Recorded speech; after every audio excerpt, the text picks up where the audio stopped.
Hello, IML students. Today we're going to talk about the 3 types of analysis.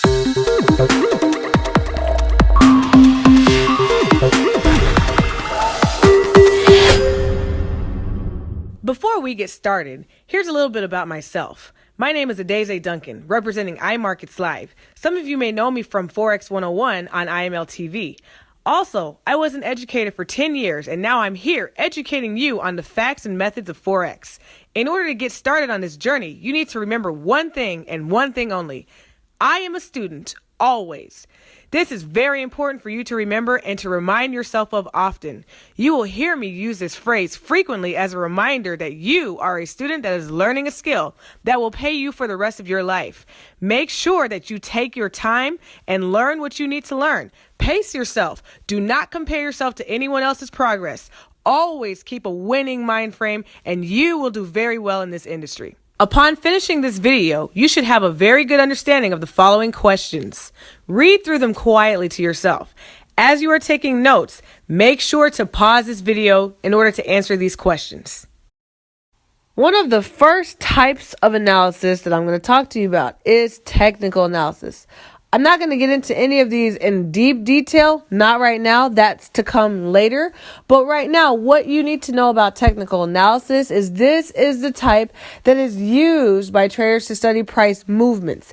It's more, it involves more of a technical, that's why they call it technical, but it involves more of a technical, scientific even, way of studying. You're actually looking and drawing and looking for patterns. You're drawing lines. You're using different tools to mark, and make notes of where you think price might go. Traders usually study historical price movements. In other words, they like to look at the past to determine where price could go. This goes back to looking at patterns. So anytime you see price getting marked up or charts getting marked up, they're talking about technical analysis. Technical analysts typically like to use things like charts, indicators, price patterns. So all of this, drawing up your charts, support and resistance, all of that, those are tools of technical analysts. People that like to use Fibonacci tools, all of the, all different types of tools, indicators, Bollinger Bands, moving averages. Those are all things that we'll get into at another time in more depth, but those are all tools of a technical analyst. What we teach here is mostly skills in technical analysis. It's very powerful. It's very useful. It leads to very high probability trades. On its own, it is capable of finding high probability trades. So that is what we teach. That's what technical analysis is. It's typically you drawing up your charts. You would actually have to look at a chart to find out to make your bias.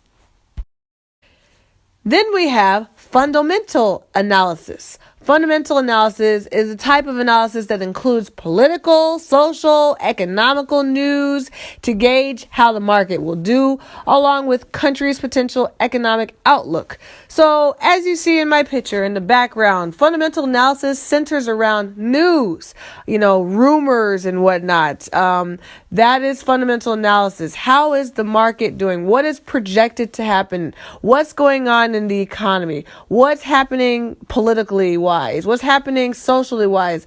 What interest rates are going up or down or all around? How is the unemployment looking? How is the shopping looking? All of that good stuff. All of that has to do with fundamentals. All right. A lot of times, if a country is not going to do well, then their currency shouldn't do well. If their country is doing well, then possibly the currency will do well. Fundamental analysis alone is not going to be enough for you to be successful. You would want to pair fundamental analysis with technical analysis to be successful. It is not going to lead you down the path of, milk and honey if you do it by itself. But it's very helpful, and it can give you a lot of insight in what the charts are doing. So using them in conjunction could be very beneficial to you. There are various tools that you can use to help you or assist you with your fundamental analysis. Some of them are checking out Bloomberg TV. There's an actual TV station for Bloomberg, or you can go to Bloomberg.com. They also have an app.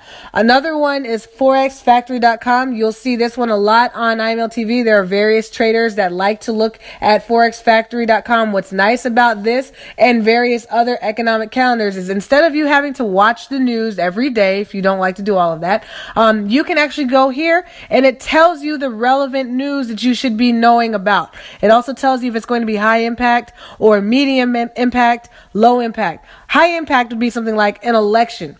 Or if a certain major leader of a country is speaking, that can be high impact. Or interest rates being raised. Those are high impact. Why? Because those are going to affect the actual market a certain kind of way. Low impact news is not going to really affect the market. So this is what a lot of people use to determine how, when, or if they're going to trade for the day. Not everybody uses fundamental analysis, and there are people who are extremely successful without using it. But there are others that swear by fundamental analysis. So this is just something that you decide, you figure out where it works for you. The last type of analysis that I'm going to talk about is sentimental analysis. I don't even really know if this is a real analysis, but it's kind of lumped in there. I'd say it's lumped more into the fundamental side. This is the overall feeling of the market. So for instance, if, a currency's, been evaluated, let's say there was an election. Let's use the U.S. election as an example. In the U.S. election, when we had a president, when there's a switch in the presidency, then the market can react a certain type of way. Now, here's the deal. The fact is we had a president be elected. Now, what you do is you watch and see, well, how is the market going to respond to that? Is this a good thing? Is this a bad thing? It's the overall feeling. It's how people feel about what took place in the market. So that actually plays a huge role. Why? Because the market, everything in the market is all based on human psychology anyway. So it's all about the feeling. If interest rates were raised, or if they were lowered, or even if it could have been good for the currency, what actually matters and what you actually see happen in the market is how do people feel about what happened? It's not about there was an earthquake in this country, what's that doing to the currency? It's more about how do people feel about the economy now because of the earthquake that happened. So it's not even so much about what is actually happening, but how people feel about it. So that's sentimental analysis. It's kind of lumped into fundamental. With technical analysis, again, that one goes more off of prices. You should have a very good understanding of all three types of analysis now. Technical is more based off of price patterns, charting, using lines, using different tools. And with technical analysis, you can be successful just doing technical analysis. You actually can. There are many different types of traders that are extremely successful with just technical analysis. They study all kinds of things like wave analysis, which is all technical. Then you've got fundamental analysts. These people swear by, they're, using economic news to drive their trading. Depending on the type of style you adapt, you're going to want to use fundamental and sentimental analysis in your strategy. Depending on if you've adapted more of a technical type of strategy, then you may not even need fundamental analysis, but it really depends on how you trade. So which one is best? I can't tell you which one is best. It really depends on what you adapt for your trading style. So you have to figure yourself out. What do you like? Do you like, to look for patterns? Are you able to use different indicators? Are you able to just use price action? You have to figure that out on your own. So there is no way one answer which one is best. That's to each his own. By now, you should have a good understanding of the following questions. Read them quietly to yourself, and when you are finished, go on to the next video in this series. Thank you so much. My name is Adeze Duncan, and remember, I am a student always.